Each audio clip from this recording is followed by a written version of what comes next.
Thank you so much again for joining today for the Living with Less, a guide to downsizing and decluttering. I'll hopefully have some good pointers and tips for you, and can share a little bit about some of the things that I've learned over the last couple of years of doing this. But first, I'll share a little bit about myself. My name is Nick Fraser. I graduated from U of S in 2007. My focus was on geography and political studies, and really looking at community development and what are good places for folks in cities and urban environments to live in. I was an advocate for people with intellectual disabilities for about 10 years with Community Living and then Inclusion Saskatchewan when it changed names. And so with that, I did a lot of community work, a lot of development of housing and housing projects for people with disabilities. I have a long history working with nonprofit organizations and charities in both Regina and Saskatoon. I was born in Saskatoon, but moved back and forth between Regina and Saskatoon quite frequently. And really how I got into this, after working in the nonprofit sector for a while, I started to notice there were some family members struggling with estate dispersal and downsizing, aging parents, aging family and friends, and noticed a gap in services in the Saskatoon area. And so I opened YXC Estate Services in 2020 after spending some time in Regina with Transitions Estate Services, learning the business from them. And so I was lucky enough, the folks that owned and operated Transitions in Regina, after training me and showing me the ropes, both decided they wanted to step back a little bit from the business. And so luckily, I've now purchased Transitions and took it over on January 1st. So it's been quite a busy couple of weeks, but now we're able to provide supports and services in Regina, Saskatoon, and everything in between, as well as some of the surrounding communities. So yeah. So downsizing and decluttering, I think for me, one of the first pieces that we always talk to our clients about is what are their goals? Why are they downsizing or decluttering? What's the purpose? And a lot of folks said, well, I just need to downsize, or my house is cluttered. And I think it's really important when you're going through any kind of process like this to really articulate your goals and understand why you're doing what you're doing. A lot of folks that we work with are making space for safety, so they need to navigate their home better. They find their space overwhelming, or they get some anxiety from their space just because there's too much stuff. There's visual clutter. They're a little bit nervous about walking through their home. And so it's very important to recognize that you might be overwhelmed or anxious with your space. A lot of folks, their homes are just too much to manage. We have customers and clients who, are one person living in 1,800 square foot character homes with several flights of stairs, large yards, and they just can't do it anymore. Family have moved away, and it's difficult. We also have clients or folks that are looking for a change in lifestyle, that are moving to their cottage full time, that are moving to Arizona or Phoenix, and they just need to change, or are changing up what they're doing with their life, and are really leaning into that retirement lifestyle and enjoying that next stage. And then sometimes we're also making space for family and friends in our homes, so we need to make sure that we clear out those rooms or that spaces. I think it's really important to make sure that you can articulate that other goal beyond just downsizing or decluttering. And it's also really important to write that down. One of the things that surprised me when I was doing work with a literacy organization is that I learned that you're more likely to achieve your goal if you write it down. And that's actually been studied, and you're 42% more likely to achieve your goal if you write it down. And so, write down the reason you're decluttering or downsizing, and set that goal and write it down. So I will clear this room. I will manage this space. I will clear this cupboard. I will be listing my house for sale on a specific date. really set those dates and clearly articulate those goals, because if you can write them down and have that plan in place, then it gives you something to really refer back to and look at as a target for yourself. It's also really important, I think, when you're decluttering or downsizing, to look at things one at a time.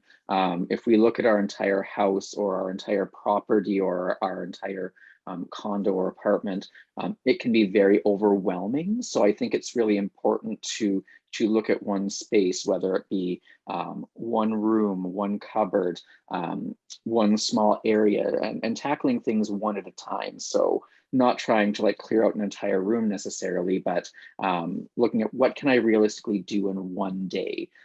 So to me, it's that rule of one. And then following up on that is only addressing something once. And so don't second guess yourself. If you're going through a room or a space and you decide, I'm going to get rid of this pen and I'm not going to have it in my life anymore, put it in the donate or the trash pile that you're creating. And don't second guess that. So don't go back and say, well, maybe I really like this pen and it's my favorite pen and maybe I won't have enough pens. Don't second guess yourself. Those initial instincts are usually the accurate ones. It's also really important when going through any process like this to empower others to assist you. Enlist a trusted friend or family member to help. Quite often, it's really important to have those folks there as a second set of ears, as a second viewpoint or perspective for you. Having that someone that you trust there to help you through the process and also lean on is really important. So make sure it's someone that you trust to help you make decisions. And then empower them if you trust them to assist you as well. Yeah, and then when you're decluttering, I think it's also really important to plan for your daily life. Quite often we get stuck in the mentality of the thing that happens once a year. So I often refer to guests as that example. So, you know, it's like at Thanksgiving, I like to have 20 people over, and so I need a big dining room. You know, that's planning for that once a year activity. Or, you know, when you're buying an RV, a trailer, or a camper, how many beds do you really need? When we were looking at that, we were talking about like, well, the nephews and the nieces and grandkids and people will come and visit, and it's really important to look at what you really need for your daily life, and you know, don't buy or invest in more than what you need. So really plan for that daily life. What do you need for the 95% of the time, not that 1 or 2 time a year activity. So we touched on this a little bit. Setting some guidelines for yourself can be very important. So how much time will you dedicate to decluttering or downsizing? How will you deal with specific issues? So what if you come across something that's broken or soiled? How will you deal with clothing that you haven't worn in a long time? It's really important to set those guidelines for those things for yourself, and then write down those rules. So before you even do anything, it's like, how will I deal with clothing that I haven't worn in 2 years or will be donated? And really look at those things for yourself and what works for you. There is no tried and true system or rule for that, but really think about your life and what's important to you. And while you're doing that, sometimes we talk about making good decisions. So what is a good decision? It's something that's deliberate and thoughtful. So thinking through something and being intentional. It's something that considers or includes relevant factors. So what's important to you? We live in Saskatchewan, having winter wear is important. So maybe a 6-month rule for clothing isn't the best thing or the only rule you have there. What are your values? So a good decision is something that reflects who you are. So if you value the art or the arts, then making sure that you have those things in your life is very important. And it's also really important, a good decision is something that can be explained. So not only to yourself, but to others. So it's like, I am keeping this item because of X, Y, or Z. I am donating this item because of X, Y, or Z. And again, make a decision and stick to it. Don't second guess yourself. and again, having that trusted person to help with decisions. When you're going through and decluttering your home, I look at there as being 5 categories for consideration. So those would be donations, gifts, what you're keeping, what needs to be disposed of or recycled, and what can you sell. If you notice, there's no category for later or to revisit or to decide upon, because then you can get stuck in that loop of just like holding things for later and putting off that decision, and you're going to not make the progress that you're looking for. So really focus on those 5 categories and make decisions in the moment about those items. For donations, there are some really wonderful organizations in Saskatoon and across the province that accept donations. Most donation places support local initiatives. And so I think it's really important to really find out what charities are out there, what they'll accept and how to donate to them. There are some challenges with donations right now because of COVID. A lot of organizations are no longer doing pickups or in-home pickups. And so, there are the yellow bins for community living, there are the blue bins for diabetes that are out there. So you may need to take donations yourself. Yeah, and if you are doing donations or anything along those lines, make sure that you don't over purge. If you're planning to do a garage sale or a downsizing sale in the future, it's really important to note that generally speaking, if something can be donated, you can sell it as well. And if you're not willing to sell it, chances are a lot of those charities honestly probably don't want it as well. So that's a good tip for when you're looking at donations, is really looking at the quality of what's there and if they want it. We do find if you are considering doing a downsizing sale or garage sale, clothing generally is a really tough thing to sell in those environments. So for us, we do a lot of donating of clothing, unless it's high-end clothing, unless it's high-end shoes, purses, coats, winter wear, gloves, those sorts of things, then those can be sold, especially seasonally. But for the most part, a lot of just the daily wear clothing that people have, unless it's relatively new, is pretty difficult to sell. Gifting things. Who doesn't love a gifted treasure or valuable? It's really nice to gift things to family and friends, especially heirlooms.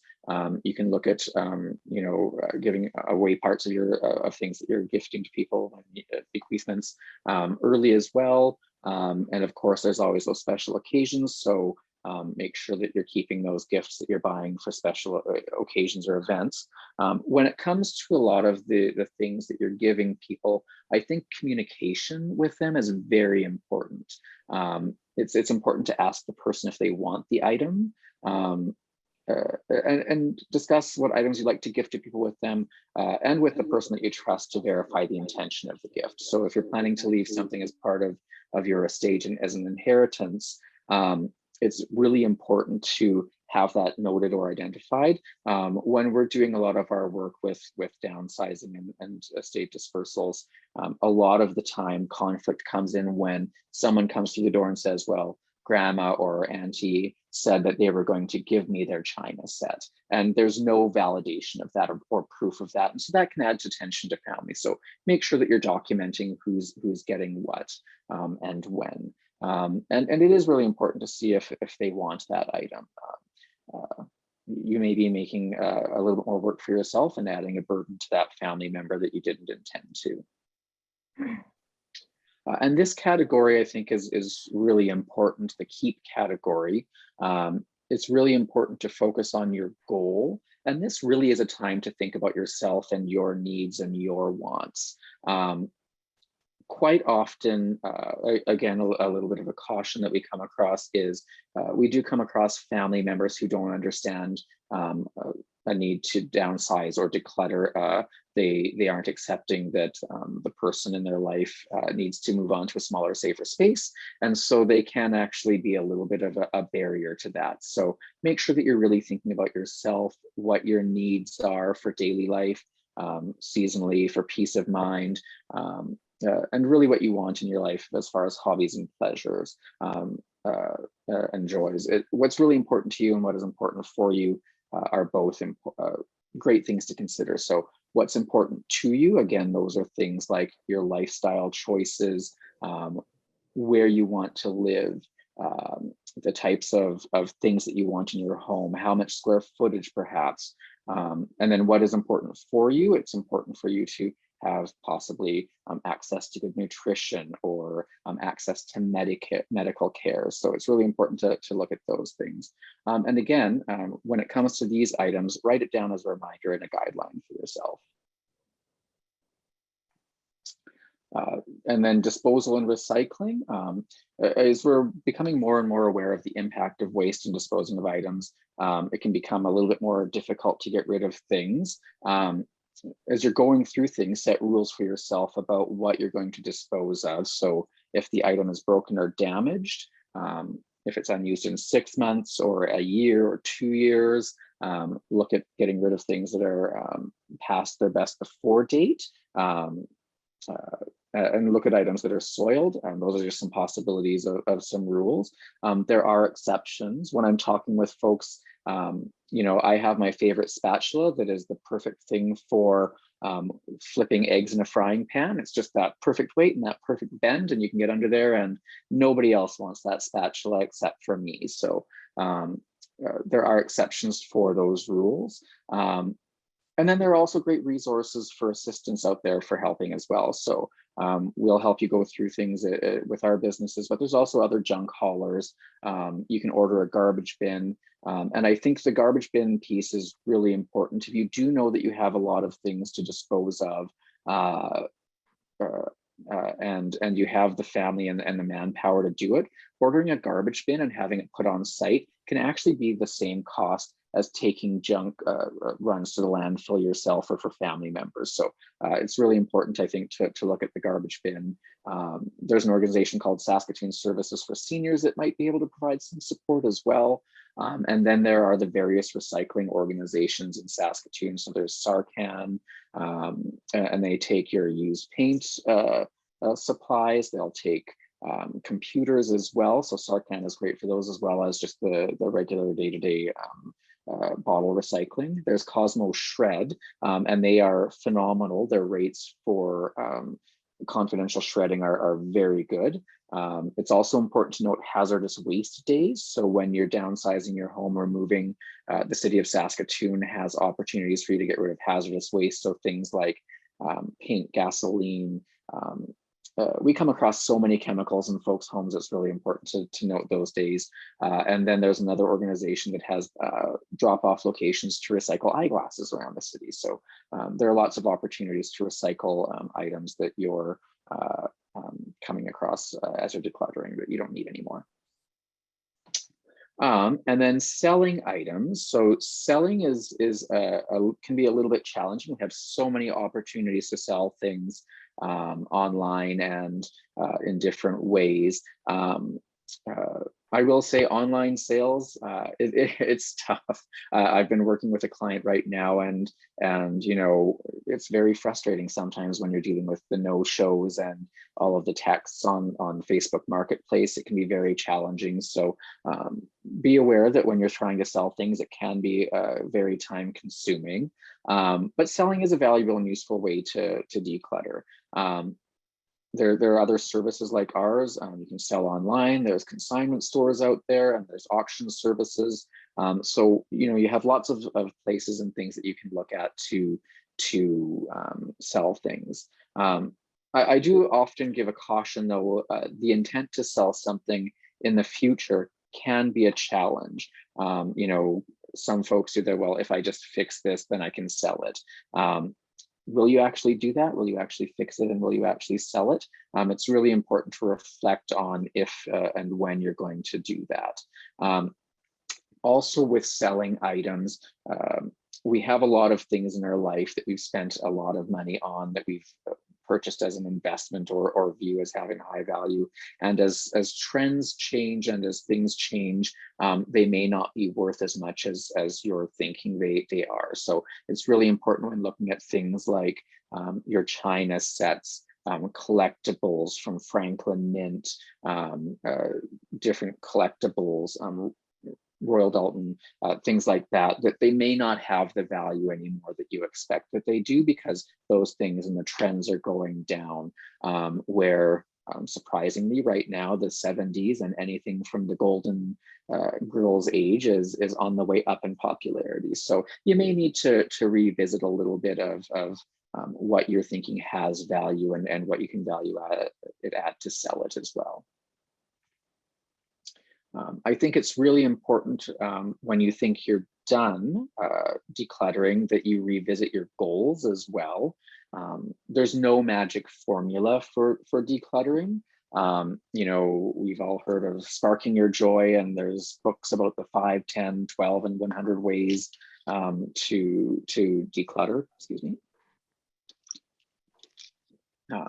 And so for you, it's also really important to reflect on the parts that are challenging to you about the decluttering process and why. So there could be things like sentimental attachment, or, you know, I spent $50 on this item and it's still in the box, but it's been in the box for 2 years, and so it's not new anymore. You know, what are your personal challenges to decluttering and why? And then I think as you go through things and you meet those milestones, it's important to celebrate your successes. So if you clean that room or that cupboard or that drawer, it's really important that you celebrate your success in a way that is good for you. And then how you avoid doing it over again. So if you created some clutter in your life, you can set some guidelines for yourself for how to approach it in the future. I know in my house, if something comes in, then something goes out. And I have a lot of opportunity to bring things into my home, given the business that I'm in. And so that rule is really important for me. Another thing that we do is we've prepared a list of the larger purchases that we definitely want to make in the future, and we've prepared that in advance. So I need a new bedside table and a new nightstand, and so that's on my list of things that I'm going to purchase, and I'm only going to buy large purchases off of that list, and that stops impulse shopping from happening. Browsing. So we all know that in-person or online browsing can be problematic and lead to more impulse buying. So if you're able to, you know, tone down that browsing a little bit. And then something that really works for me is scheduling a time to regularly maintain your decluttered home. So I have an area in the basement that I call the shame room, and that's the room that everything that we bring into our house that we don't necessarily have a daily use for sort of goes into. And so 4 times a year, we go in there and we clear it out and redo it. So scheduling that regular time to do that maintenance is really important to make it a routine for yourself. I think some of the things that I've learned about decluttering is it's a great way to maintain your independence. If you can declutter and your home is manageable, then your need to transition to a new home can be reduced or put off for a little bit longer. And again, once you're decluttered, consider services if you're lucky enough to be able to afford them that may be able to assist you in your daily life, whether that be yard care, cleaners, meal services. We don't do this so much in Saskatchewan, but I do know in a lot of places, folks will look for roommates, sometimes university students, in exchange, and will provide a really reasonable rental rate for additional housework. If you're doing anything like that, they'll always make sure that you're being safe and really vetting the folks that you're inviting into your home for any of these services, and make sure that you're having safe people come into your homes as well. And then the downsizing piece of this. So downsizing really does or can build on decluttering. So for me, decluttering is that managing the contents of your home, thinning them out, and really looking at the things that you want to have in your life. Downsizing is taking that step into a smaller home. So moving out of your family home bungalow that you've been in for 40 years into a condo or an apartment or a building that provides some services. So downsizing is that stepping into a smaller home from my perspective. The decision to downsize can be a very difficult one. I'm sure you all recognize that. I've only had, I think, one client who their downsizing was a celebration because they were moving into a little bit more of a resort community, and they were embracing the lifting of the larger home and the burden that came with it for the simplified life. Something else, moving is one of the most stressful things that someone can do at any point in their life. It's listed as one of the top 5 things. I personally think it can be one of the top. It is number 1, if you ask me. Downsizing can have some big lifestyle changes, positive and negative. So you really need to understand your lifestyle and what you want your life to be like when you're looking at downsizing. And again, downsizing can be a way to maintain your independence. So if you're in a large property that you can't maintain very well, or that is challenging you, stepping down into a condo or a smaller space can be a way to maintain your independence, which is very important. Downsizing is a very big decision. And if you are considering it, be happy and proud of yourself for taking that step. A lot of the folks that we work with have a lot of reasons for downsizing. Smaller home, apartment, or condo. They're moving to a recreational property. They need more supports. Whatever your reason for downsizing, just like decluttering, I think it's really important to figure out why you're downsizing and articulate that. That way you can have those conversations with friends and family about why you're doing it. And it's not just, well, I just need a smaller place. It's like, so really articulate your reasons why, and write it down.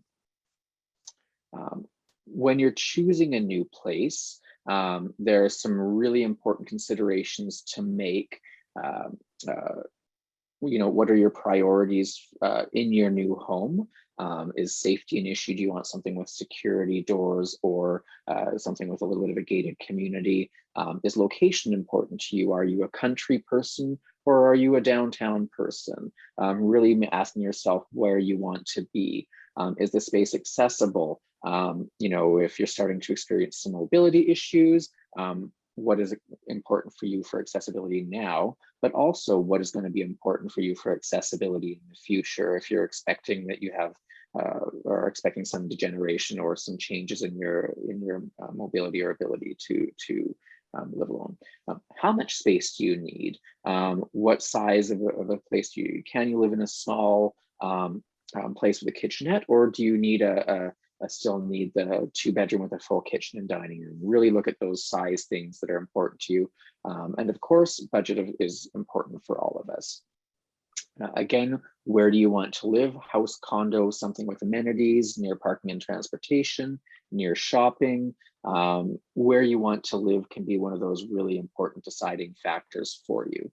And then it's also really important to know if there's someone to help you look. We come across so many folks that don't have the supports to take that step for looking as well. So is there someone in your family or a friend who can help you? And there are a couple of services out there who will help you to navigate the system, especially some of the places with amenities and services.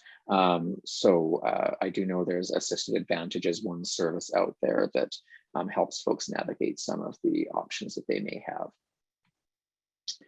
When you do find a new home and you've signed that rental agreement or lease or are purchasing it, it's really important to take a lot of pictures of your new space. Many of our clients, as we're helping them do that transition piece and they're making decisions about what they're taking with them, find it really challenging to remember what their new space actually looks like. And it's like, is there a linen closet? Is there, room for a sofa, or just a love seat in the living room? So take lots of pictures of the space, and that'll help you remember where you're going and what it's like.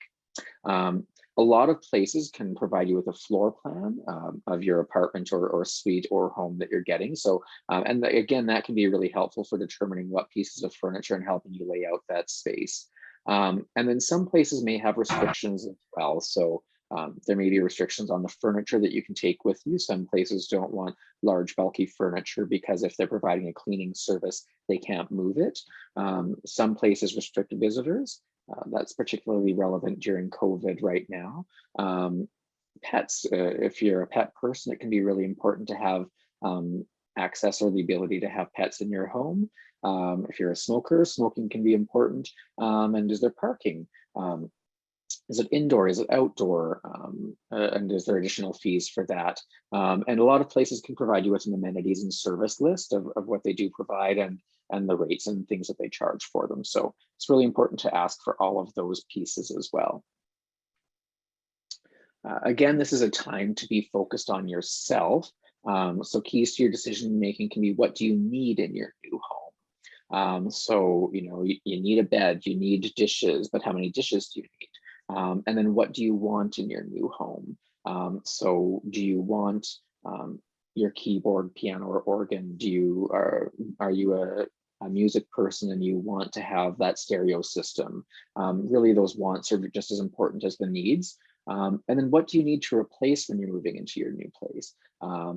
Furniture, small wares. It's a great time to get a new sofa, or a smaller sofa, or a new mattress. So really considering what you need to replace when you're going.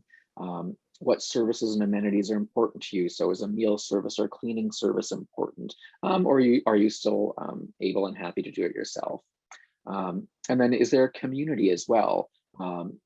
How do the people in your life help you to meet your needs? So you have a community around you in your existing neighborhood. You have neighbors and friends that probably help you. Will you still have that when you change communities to your new place? And is there access to a new community in that space? Those are things that can be very helpful when you're downsizing. There are some things that can also pull some of your focus away from downsizing. Justifying your decisions to others. Family and friends can ask a lot of questions about why you're making some of these choices, and can make you question whether or not it's right for you. And so it's really important, again, that's why we've written things down and clearly articulated why we're making some of the decisions, so that we can say to family or friends why we're making the decisions. I think it's also really important to note that sometimes family may not understand your decisions and why you're making them, and may push back against it. And it's really important to, again, to reflect back on yourself and your needs, and putting yourself first in some of these situations. We can also get stuck in nostalgia and focus on what we're leaving behind rather than what we're gaining. So it's really important to look at that future state. I mean, reflecting and having those moments where, you remember your kids running around the home.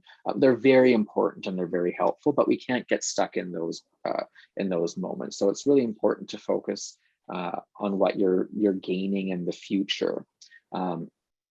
Sometimes we can get stuck on donations and gifts when we're downsizing. And again, this is a time to focus on what you're taking with you. Again, focus on that future piece. And once you've decided, okay, I'm taking this furniture, I'm taking these dishes, I'm taking these clothes, I'm taking these things, then it's much easier to look around and say, okay, of the things that I'm not taking with me, what can I donate? What can I gift? So focus on those things, that future piece of yourself, what you're taking, and not the donations and gifts. And again, selling items, it can be a challenge, and it can be a very huge time consumer. So really look at the value that you're going to be getting out of selling those items when it's time. When you don't have the time, ability, or people to help you, there are a lot of great places that you can look to hire for support. So there are downsizing specialists like YXE Estate Services and Transitions. There are also great organizers and packers out there. There are a lot of folks that will help you organize in your current home for downsizing. There are a lot of folks that will help you organize when you get to your new place. There's some wonderful services out there. Movers. When you're downsizing, it's important to find a mover that you trust. Referrals are a great way to find those.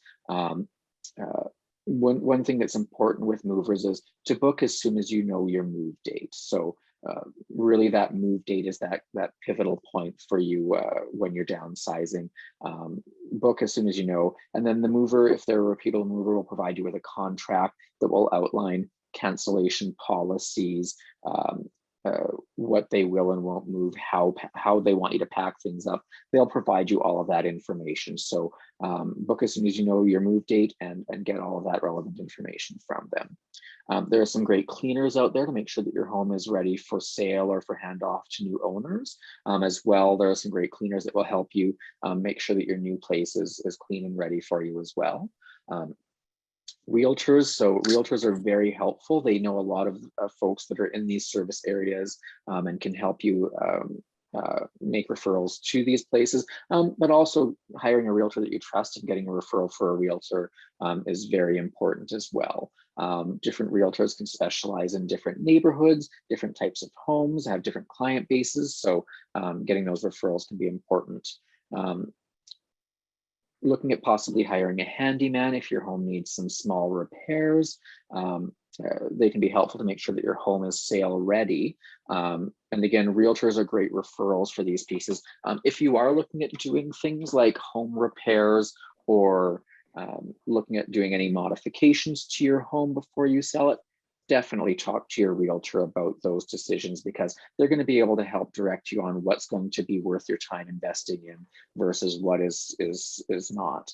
So realtors are great folks to get information from. And then you need people to help you set up. Quite often we focus on the getting packed up and moving, and then there isn't a lot of support for unpacking. So make sure that you have resources and folks available to help you with unpacking and getting organized and set up. And make sure they're people that know you, because the way I organize my cupboards is probably different than the way that you organize yours.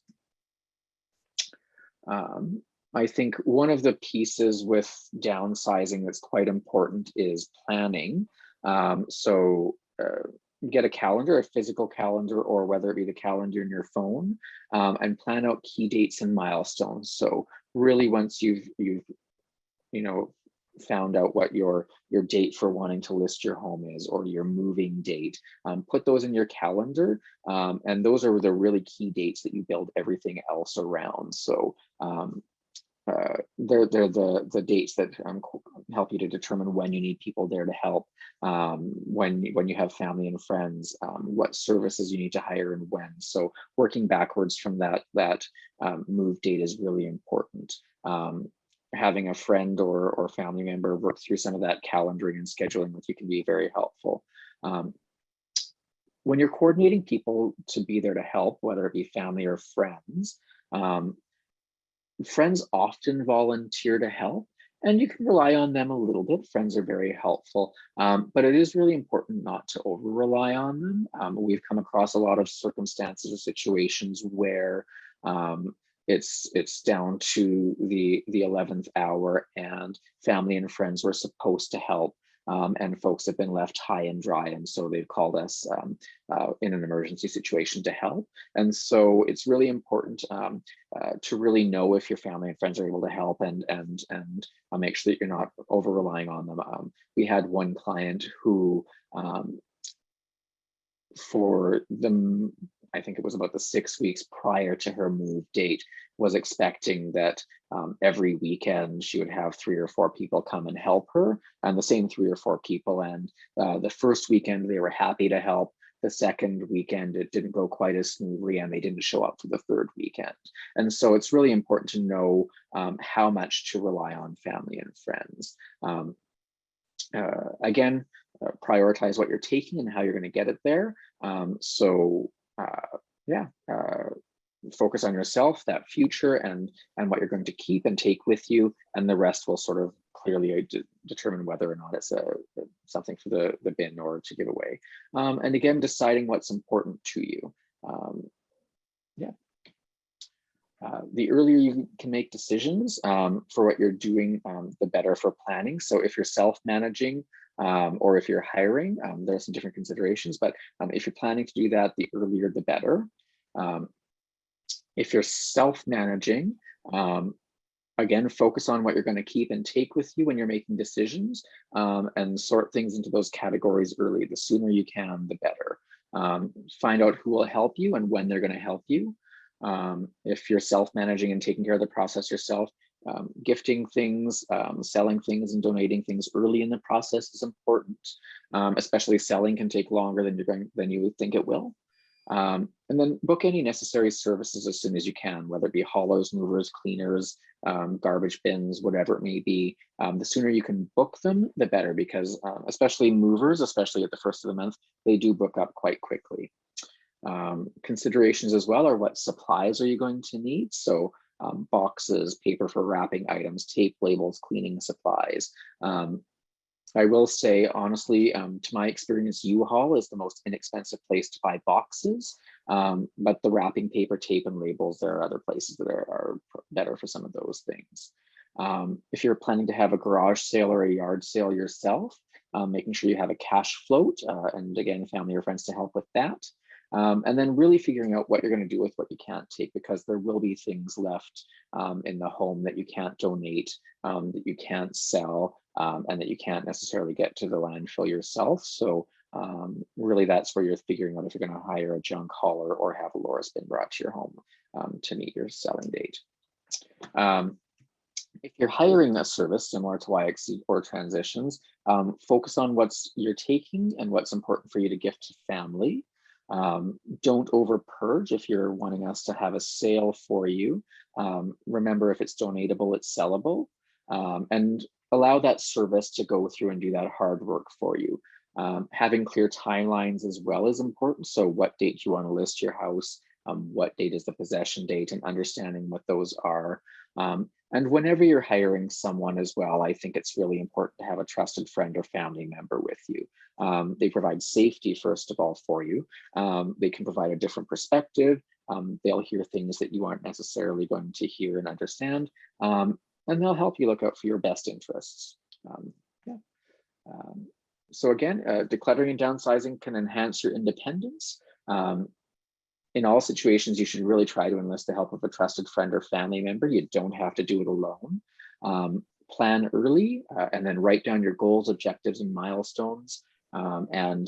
This is definitely a time to focus on yourself and your needs, and the needs of other people should be secondary. So yeah. So thank you so much for inviting me to present today.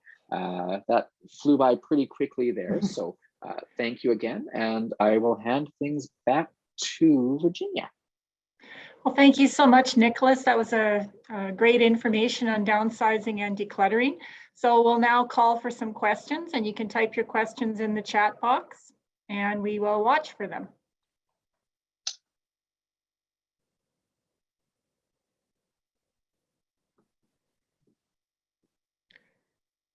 I have a question. Sure. Since the inception of the pandemic, with I guess the people staying home more, being more socially isolated, have you noticed, I guess, a higher incidence of people wanting to downsize or declutter at all?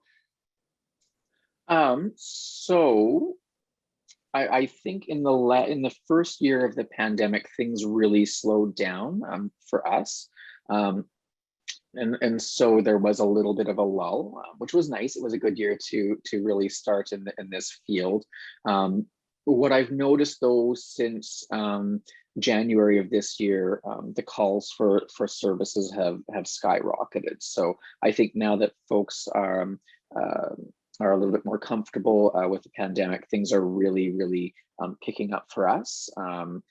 So right now we're booking into mid-February in Saskatoon and mid-March in Regina. So, and usually we have a 3-week sort of booking window. So things are definitely getting quite busy. Yeah. I've got one from Nancy. I'm attempting to declutter, but my husband is more of a bit of a hoarder. How do we resolve this? I think that happens a lot. I know it does in my house. But Absolutely. So I think, Nancy, the communication piece is very important. I think, rather than just sort of saying like, okay, we're going to clean today, having that conversation about what's important to both of you. So, and why it's important. So start with that communication piece about what your goals are, and see if you can get some goals that are aligned. So if it's important to you to have a clear space, if there's a reason you're wanting to declutter for your mobility or safety, expressing that to your husband might be very, very helpful. You know, if you have some different spaces as well, you know, you can focus a little bit on the things that you have control over, as opposed to the things that are maybe his spaces that he has control over, and look at that as well. And sometimes, you know, role modeling that good decision making piece can be helpful too.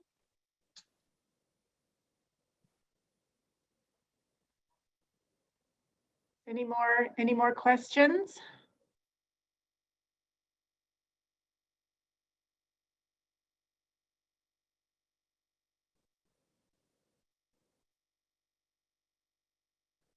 Is there a more common item, I guess, that people tend to accumulate, or is it just kind of general stuff?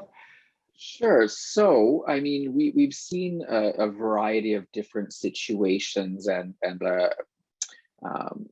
you know, I don't know that there's any one thing that folks accumulate, but there are a lot of things. I think there's some common themes that we see with a lot of folks. You know, I think we see a lot of family heirloom china. We see a lot of sort of the Franklin Mintz collectibles and figurines, and a lot of folks sort of have been holding on to these items with an intention to give them to family members, children, grandchildren, and those sorts of things. And you know, these things are beautiful treasures, and folks have invested a lot of money in them, and they hold a lot of sentimental value of things. You know, the eating Christmas dinners on the china, for example. And so we see a lot of those items, and they don't have the value anymore that folks think that they would. And so we have a lot of conversations with folks around those. You know, as far as the decluttering goes, quite often we just see a lot of folks who are experiencing the beginning of some mobility challenges. And so we're starting to see a little bit of accumulation of a lot of stuff on the floor, right? That becomes a tripping hazard, but because you can't bend over or pick things up easily anymore, it can become a challenge. So we do see a little bit of that in some of the more decluttering stuff. It's just about mobility as opposed to collecting. Well, before I go to the next question, I just want to announce that this presentation will be available on our YouTube channel, and that will, I'll post that later on in the week. And there will also, I believe there will be a handout available as well. And I have a question here. Where can I go for help with photos and slides? Not sure what photos and slide, what you're asking for help. There are some companies that do digitize for you. I know Dawn's Photo, I believe, used to, but I don't know if Dawn's Photo even exists anymore. But there are some great companies that do that. Or it can be a good project for you and a family member as well to scan and digitize things. And there are some great companies that do photo books that can turn those photos into photo books instead of the loose things. Slides are a little bit more tricky, but yeah, there's some great services out there. What is the cost for your services? So we charge $50 per person per hour plus GST, and we have a small marketing and materials fee that we charge as well. And then we'll also make all of the arrangements for you if you like, for the movers, for Loris bin disposal, paper shredding. We'll take care of all of that, and any of those pieces, we just invoice you back for the actual cost, so there's no markup on those pieces. I have a comment here. Moving companies can sometimes be untrustworthy. My daughter hired a mover who during the move asked for a higher fee. A contract is important, and a lower fee usually is a heads up that they may be less than dependable. Absolutely. There are some great companies out there, and there are some less than great companies out there in all areas of things. So again, I think, yeah, I see the comment there, and absolutely a contract is important, and a lower fee isn't necessarily the best piece. The company that we typically use charges a larger fee, and most people sort of cringe when I tell them the fee, but they also send 3 people with a move instead of 2. And so it's really important to understand the company and what they provide. The company that we usually contract with also is, they have a bazillion blankets and they wrap everything. If there's any question in their mind about it, they wrap it. So they take really good care of the things. And so we've had some great just some great service from them. They're called Less Stress in Saskatoon here. So yeah. Every time I start to declutter, it always seems to make such a mess. How do you keep going? Well, for us, we do it over, usually our big contracts we do over 2 days. so we get in there, we're pretty ruthless, and so for us it's a little bit different. You know, again, I think that's that looking at a smaller space or that one thing at a time is really important. And you know, it can get messy quickly. And so, yeah, so just focusing on that one cupboard, that one drawer, that one thing right in front of you, and that's a really great place to start. Yeah. Do you find that a lot of children and grandchildren don't want the things that their parents wanted to give to them? It's a common theme that parents and grandparents have things that they wanted to give away, and you know, I think something that's happened as you know, as our age in society has grown, and as we're living longer, adult children don't have the same need that they once did. And so I know for myself, I'm fully set up in my house. I have everything that I could need or want. And, you know, my mom passed away a few years ago, but my dad's still on his own. And so, you know, for me, it's like, I don't need the furniture or the things from his home in the way that maybe past generations have. So children don't necessarily need those things. And then again, lifestyles changed. You know, I think of China, and the first thing most adult children say to me is, I don't want mom's China because it can't go in the dishwasher. and so it's really important to recognize sort of that there is a little bit of that lifestyle change. And so, you know, yeah, definitely we have kids that don't want their parents' things. Your ideas are great and helpful. It's the emotional side of getting rid of the sentimental stuff that is harder to manage. Absolutely. And you know, there's absolutely nothing wrong with keeping something for sentimental value. Sometimes you have collections, sometimes you have things that bring back memories of your children or your spouse or whatever it may be. One of the things that I talk to my clients a little bit about is that things aren't memories. And so, you know, you will still have the memory of those things, even if you don't have the piece that is sentimental. So things aren't memories. You know, if you have a large collection of something, or a full china set, or some art that you have multiple pieces from a specific artist that are very sentimental to you, you know, keeping a portion of that, you know, keeping a teacup and saucer for yourself, or keeping 1 or 2 pieces of art for yourself is very important. So it's all right to keep things for sentimental value. The problem is when we keep it all for the sentimental value, right? And so that goes down to making those good decisions. So what am I taking with me? What am I keeping? And then determining what stays behind after that, and what to do with it.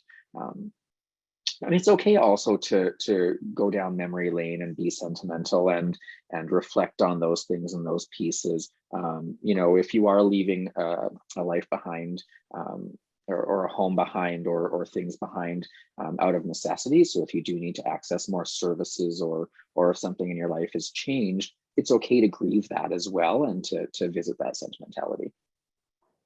We have time for one more question. I find decluttering a bit overwhelming, especially if it's the closet or junk drawer. One of my recent decluttering strategies has been to declutter at minimum one thing per day. Some days I filled a large garbage bag, other days I've thrown out a dry pen, but by the end of the month, I've gotten rid of at least 30 things. That is exactly the right way to go, Nancy. It's that rule of one. So one thing at a time, one day at a time. And again, if you look at the entire your entire home, it can be overwhelming. Or if you even look at your entire kitchen or living room, it can be overwhelming. So just make that one thing, that one decision, and start from there. Well, I'd like to thank you so much, Nicholas. This has been really interesting. And thanks everyone for attending. And as I mention again, this presentation will be available on our YouTube channel. You can find it on our website in the top right corner of our website. And watch for our other programs that we have coming up on our website as well. So thanks everybody for coming out today. And thanks again, Nicholas. Thank you so much for having me. It was great to see you and to meet everybody. Thanks. Bye, everyone. Bye. Watch for the survey to pop up. Thanks.